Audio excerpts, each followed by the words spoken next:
الان شما خیال میکنید روس‌ها چیکار میکنن در آسیای میانه؟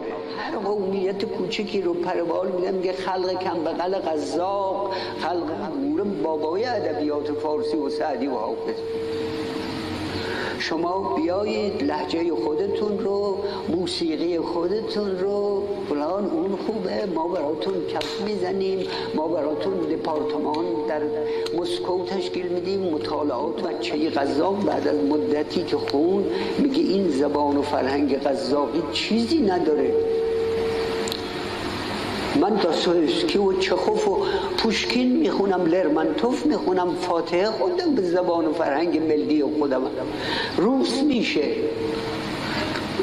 زبان فارسی در همه کره زمین با روایات خیام و مثنوی جلال الدین و شاهنامه و سعدی و حافظی نظامخته میشه در همه دنیا. اون زبان رو با اون شکسپیر با اون کشتی نمیتونه بگیره، پوشکین با اون نمیتونه کشتی بگیره، اما با اون لهجه محلی که تشویقت میکنن بعد از مدتی نوه شکسپیر میخونم، لرمنتوف میخونم، پوشکین میخونم، تیس الیوت میخونم. سن از 4 نسل دیگه بگذره بچه های قزاق و ازبک و تاجیک روسن.